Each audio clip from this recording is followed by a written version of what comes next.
always understand your competition, understand what makes them different, what makes them special, but then understand what value you're bringing and what makes you special as well. If you don't understand the competitive environment, you've got no way of being able to articulate why you're different, what makes you special. Coffee's for closers only. So we've established my proposal is sound in principle. Now we're just haggling over price. Let's see how much we're going for on eBay. I mean, it's the same as Dunkin' Donuts. Costs 15 times the price. Welcome to Impact Pricing, the podcast where we discuss pricing, value, and the tight relationship between them. I'm Mark Stiving, and today our guest is Chris Street. Here are three things you want to know about Chris before we start. First off, he's the head of marketing for Thales UK. For my American friends, that's spelled Thales. He's been in competitive intelligence and market intelligence almost his entire career. And he's really getting into teaching value-based pricing because he just ran a value-based pricing workshop a couple weeks ago for people inside his company. And he's recorded his own podcast internally for Thales. 4 of them, from what I understand. Welcome, Chris. Thanks, Mark. Long-time listener, first-time caller. First time I've ever heard that. Hey, how did you get into pricing? Well, I just fell into it, really. So I started my career at Lockheed Martin, so large American defense prime. And I did that as part of my university course and started working in the competitive intelligence and market intelligence space. And one of the things that we did was price and position to win. So understanding what our competitors were going to bring to the table, what our customers valued, and therefore what price we needed to charge to win. And that's where I started out. And just reflecting back, I never realized that what I was doing was helping setting prices there. You know, it was just we were bid to bid, all the major prospects. And that was 13 years ago. And I've been doing that pretty much ever since. Yeah, it's pretty interesting. I still see you. It's interesting that you just realized you were in pricing most of your career. I see you on LinkedIn a lot, and you're in different pricing groups, and you seem to be heavily involved in pricing. So you've been involved in pricing for a while, at least. Yeah, I guess the last few years it's really stepped up. Thales, we're a large defence and security organisation, and we span a really wide array of markets. It's one of the things that I love about where I work now, and we're trying to move away from that cost-plus business that we've traditionally been involved in. So trying to move to more value-based pricing approaches. And one of the things I've been trying to do is educate myself as much as I can on the subject. So I've joined loads of groups and listen to your podcast every week and various other podcasts and just try and keep myself educated about what's going on in the market. Do you mean there are other pricing podcasts? I'm sorry. I didn't mean that. Yeah, I'm sorry I've cheated on you, Mark. Yeah. That actually was a great lead into the main reason we're going to have this conversation today. One of my mentoring clients, I never know what I'm going to get into when I start mentoring a client. And one of my clients is essentially a government contractor. And it was fascinating because I'm sitting there trying to figure out how do we do value? How do we figure out how much value there's going to be for the product that they want to sell to the government or the US military? What ended up happening was when I coach companies that are B2B, it's really easy. Here's a product. How many dollars does it help make our customer? In the world of government, they don't want to make money. And I had such a hard time wrapping my arms around how do I determine willingness to pay for their customers? Yeah. So I posted on one of the LinkedIn groups and you so nicely responded and said, hey, I've got some thoughts. I've been doing this for many years. Let's have a conversation about it. Yeah, it is a challenge and it varies. So in the UK, for example, and in the US, the customer will tell you what they value. Because invariably, if it's a traditional procurement, they'll send out an assessment criteria. They'll tell you what percentage of the marks are awarded to how fast it goes or how high it can fly. And they'll then put percentages on that, so you'll know what they value most. In the export market, it can be a bit trickier because some of the export customers, they don't share that information with you. But generally, whether it's defence or healthcare in sort of the Western nations, they will share that assessment criteria and they will tell you what's important. And you're saying, Chris, you're saying that they share it with us through the request for proposal or request for quote process? Yeah, generally. So they'll send out a request for a proposal and say, this is what we need. This is how many we need, and this is what it's got to do.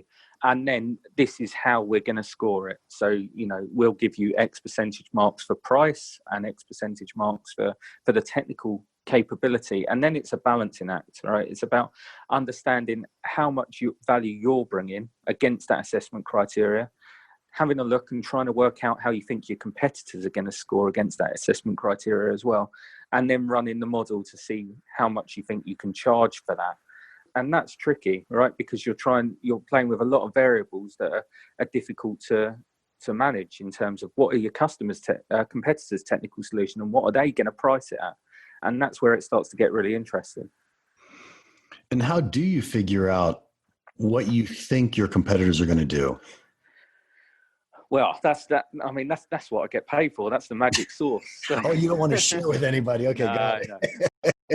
I'm happy to share it because, you know, it's out there if you look hard enough. I mean, there's a couple of approaches you can take, right? You can look at where a similar product has been sold previously and how much for, whether the quantities were different or whether the technical capability was different. So maybe it was a scaled back version or an upscale version. So you can see that. The other thing we look to do is build up a bottom-up cost model. So we say, okay, so this is what our competitor's solution looks like. These are the key components that go into it. How much do those cost? How much are they going to put on to manage this contract? How much margin are they going to take? How much risk are they going to take? And that's where, you know, a bit of the arts and science then becomes a real blend, because you're using your view as to whether you think this is, for example, strategically important for them and they're going to bid aggressively to secure that share of the market, or whether this is business as usual, whether they're the incumbent, they're fat, dumb and happy and are going to continue to try and make similar margins already and rely on the fact that they're in there. So that's where we start to blend that whole arts and science of pricing. And if I tie this back then to the cost plus we were talking about a minute ago, the real question, what I just heard you when we talk about strategic, it is how much plus do I want to put on top of my costs? Yeah, or how much, I know this is a dirty phrase that I'm going to use, but or how much margin do we cut to secure that business? You know, sometimes with the large defence procurement programs, they only come around once every 10 years, every 15 years. So if you miss it, you're out. And that's a real challenge when you're looking at, you know, the value that you bring, because you might be bringing loads of value to the customer. But if you've got a competitor who consistently undercuts you, or you know wants to win this badly as well, there's a real risk with plussing that up. Sometimes you need to just get in there and then grow the contract once you're in there, rather than try and make all your margin first time round.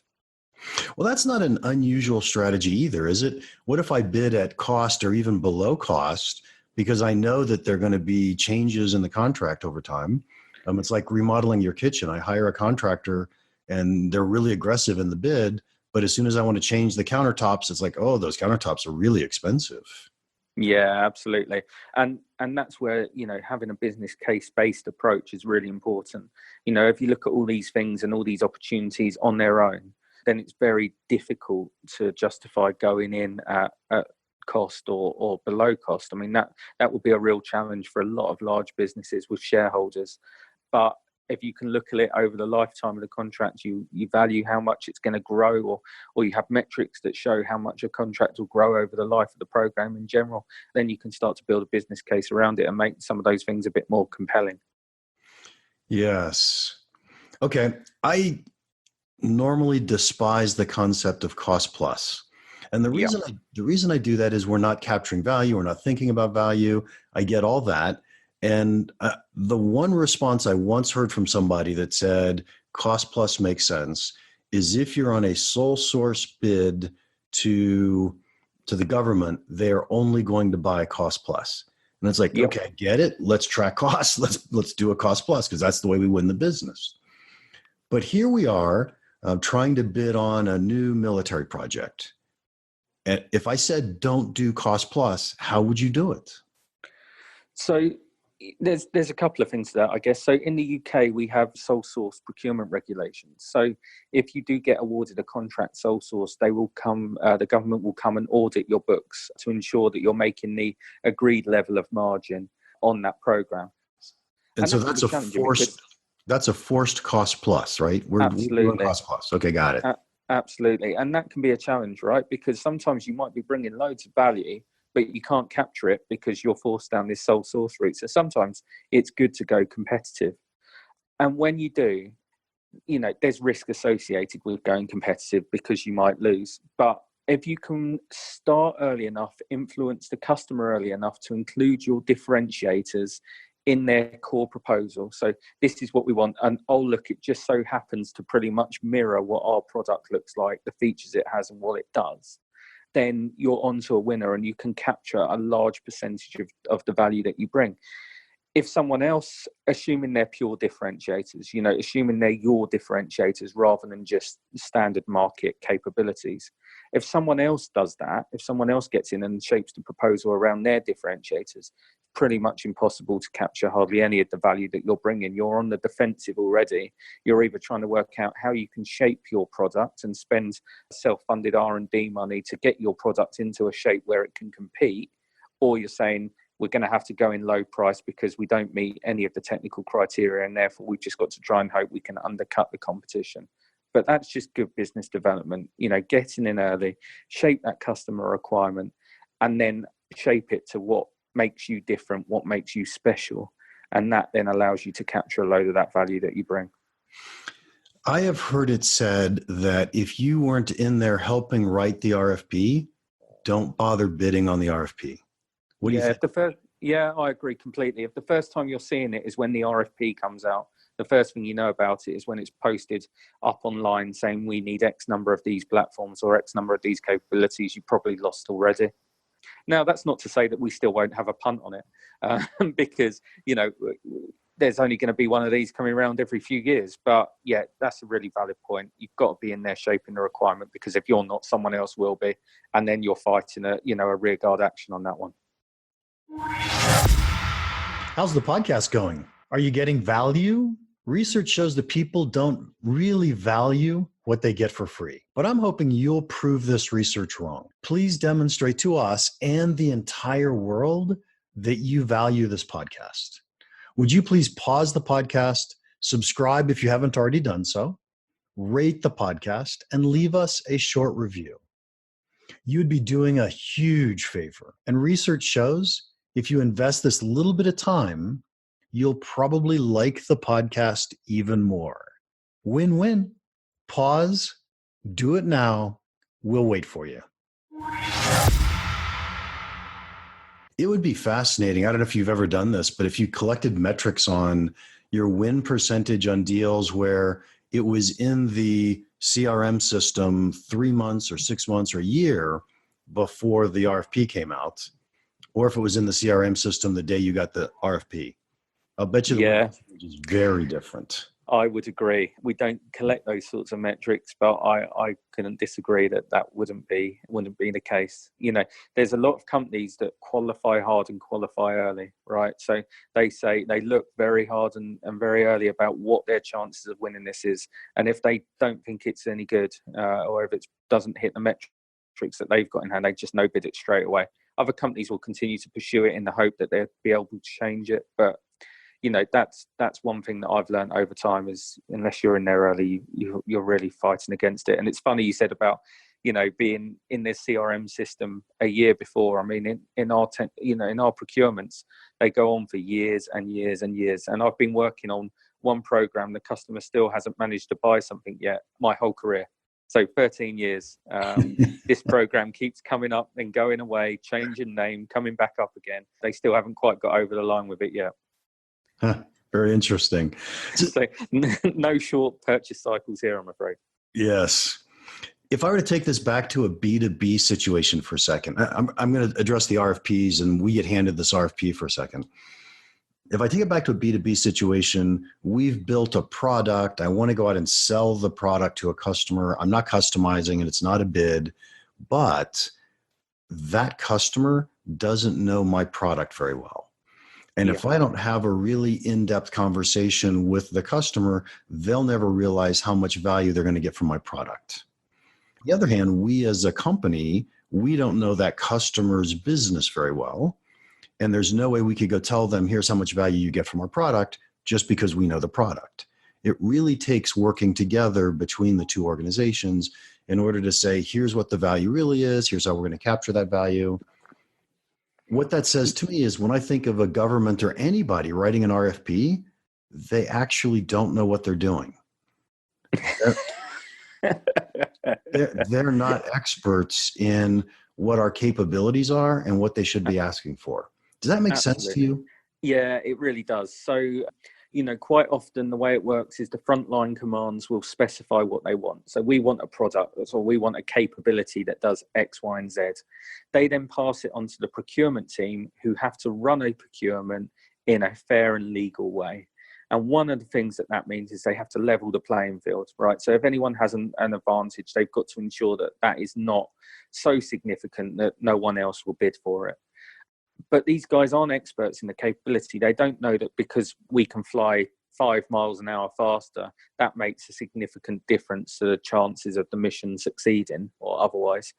They won't have that level of expertise. Whereas our guys who understand our products, our capabilities, who are leading experts in their markets and their fields, they really get that and they really understand it. And one of the key things when you're writing proposals for customers is to make them accessible. This is all part of the selling process, right? Value selling is to be able to articulate what your differentiators are, but make it in an accessible way that the procurement guy who's assessing your bid when it comes in can mark it effectively and ensure that you get the maximum amount of marks for the value and that capability you're bringing. Does that make sense? Yeah. So in truth, what we're doing is we're reading the words the procurement person wrote and trying to say, yes, we do that. And not Absolutely. worrying about, is it really the right thing for the government or the solution or something? Yeah, I mean, if you've been in there early and been able to shape it, then hopefully you're just repeating the words back that they've heard already. But yeah, invariably, there are some curveballs, some lack of understanding that occasionally happens. Things get lost in translation. Sometimes what the frontline customer wants, they can't afford, they don't have the budget for. So then it's up to the procurement teams to start stripping out capability. Sometimes that's done in conjunction with the frontline commands. Sometimes it's just done arbitrarily. So, okay, you want 60, you can only afford 40. So it's you're not dealing with the person generally who's going to be using your system or your tool. And I think that's probably where it's slightly different with B2B. I mean, yes, eventually you get involved in the procurement organizations, but you're not many steps removed from the guys that are actually going to be using your tool or capability. Whereas in the military, we can be quite a number of steps removed by the time the thing actually gets bought from the guy who's going to be using it when he's stuck in a ditch or on the sea. Yeah, I would say in B2B, procurement has very little power. They manage the process. And in B2G, it sounds like procurement has tons of power. Yeah, they really do. And, we've seen it in the US a lot where program decision is made on what capability is going to be bought. A company appeals, another company appeals, the program gets stopped, it gets restarted again, or occasionally it gets allowed to continue because there's no grounds for the appeal. But every large military procurement that we see pretty much in the US now, there's some level of appeal. So to protect themselves, they've got to ensure that the procurement's undertaken in a fair way. And I think sometimes that results in not the right result for the user or the taxpayer. But unfortunately, that's the situation that we find ourselves in these large B2G procurements. Yeah, it's an attempt to make it fair. It's an attempt to take all the corruption out of the process. And, as we add administration and process into it, we confuse things. So yeah, absolutely. And it's not just in defence as well. We work across rail, transportation, and any time that you're dealing with a large government supplier, it's the same. They have to make it fair. They have to ensure that they're whiter than white so that they can't be sued if the procurement doesn't go someone's way, or that they can actually end up with the capability that they want. Because, if you stop these large procurements, sometimes it could have taken you 3 or 4 years to get to that point. The thought of restarting that again is pretty unattractive for everyone. Yeah. Slightly weird question. Do you ever give more than one proposal when you respond to an RFP? By the way, I often advise people to do 3 proposals, but I'm just curious. Yeah, so sometimes the customer will accept alternate proposals, so where you can propose to do something differently. Invariably, though, they're so busy and they're so time constrained because they're running multiple procurements across multiple different sectors. They just want the thing that answers the question. So they just want a standard proposal, and they don't have the time or the capacity to deal with alternate proposals, which is a shame, because when you get into those alternate proposals, that's where you're really delivering value and delivering innovation, because you're saying to the customer, this is what you've said you want, but we think we can do it like this, and this is much better, or it allows you much more capability, or you can have more of them. So, for example, instead of using all your CapEx money and buying this up front, what about leasing? Or what about a subscription model? Or what about, we come and service it for you on the base, so you don't have to use your own guys to service the equipment. We'll have a couple of guys there already. So that's the alternative proposals are where the innovation is. But invariably, the customer is so focused on just getting over the line, completing that process, moving on to the next one, that they don't really have time to think about it. What you can do is, once you've won, you can get in there and start to introduce innovation as you move through the contract and provide that as gain share. So any savings that you make, the customer gets a bit, we get a bit, or any additional capability, maybe you can look for a contract uplift. But invariably, that's only once you're in, you've got your feet under the table and you're delivering what you need to be delivering. You're showing the customer, yeah, I can deliver what you asked for, but wouldn't it be cool if we did this instead? Yeah, see, what you just described isn't what I normally coach people on, but it has the same impact. I normally coach people that, what if I were to give you or propose to you exactly what you wanted? I usually do a good, better, best, but one of them, product that is proposal that is way better than what you wanted. Look at all these capabilities, all these things we could do. And what the buyer is thinking, oh, they have so much more ability. Maybe we could grow into that. Maybe we'll have that someday. And so you're dangling it out like a carrot. Yes. And what you just described was essentially the same thing that said, look, I get you have this much budget and you asked exactly for this, and we're going to deliver exactly this. Once we get the contract, though, we might be able to get you more for the same budget. Yeah, absolutely. What the customer tends to, what I found is that they tend to like delivery. They tend to like to see you deliver before you start to introduce, in their eyes, risk by doing something slightly different. But if you build up your strong customer relationships and you can build that into your business model, we're going to grow it into this over time. A lot of these programs, they're going on 10, 15, 20, 30 years in some cases. So you've got a long time with the customer to introduce those innovative ideas. And, they will look for them as the environment changes. The threat that the military face today is different to what they faced 10 years ago. So the products need to grow, the business models need to change. And that can only be done sort of in these long-term relationships. So it can be painful getting there, but once you're in for a long time. Yeah. Wow. Chris, this has just been fascinating. Thank you so much for your time. Oh, I forgot the most important question. Dear. I know. What's one piece of pricing advice that you could give our listeners that you think would have a big impact on their business? And I'm okay if you say B2G business. So I'm a competitive intelligence guy who does pricing on the side. So my thing is always understand your competition. Understand what makes them different, what makes them special, but then understand what value you're bringing and what makes you special as well. If you don't understand the competitive environment, you've got no way of being able to articulate why you're different, what makes you special. And I think that's one thing that gets overlooked so often. We get so wrapped up in, it's cool, our product can do this, it's cool, our product can do that. All companies do it. Everyone thinks their own technical features are unique and amazing, but ultimately, if your competition are doing the same thing, you've got no differentiation, you've got no ability to grab some of that premium. So my advice is, keep an eye on what those competitors are up to. Make sure you're staying one step ahead. Nice. And value-based pricing is all about how are we better than our competitors? So how do we get more money than they do? Absolutely. Absolutely. All right. Thank you again. And if anyone wants to contact you, how can they do that? So LinkedIn is probably the best thing. So Chris Street, Street. You'll see me working for Thales, and please feel free to connect. I'm trying to learn about this subject as much as you guys. It's great to share ideas and best practice. We really appreciate you sharing your thoughts on B2G selling. This has just been fascinating. No, thanks for your time. I really loved it. Yeah. All right. Episode 22 is finished. I cannot believe we've been doing this for 22 weeks. The weeks are just flying by, probably because it's so much fun to hear from people who care about pricing. I got to say, my favorite part of today's podcast was the alternative proposal that we talked about just at the end. What was your favorite part? Please let us know in the comments or wherever you download and listen.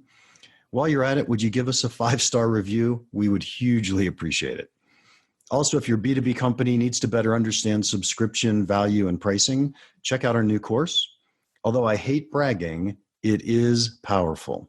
You may already know a lot about running a subscription business, but this course will give you valuable frameworks, new tactics, and even a pricing roadmap template. Learn more about the new course and find more resources at our website, impactpricing.com. If you'd like to reach me, feel free to email me at mark@impactpricing.com.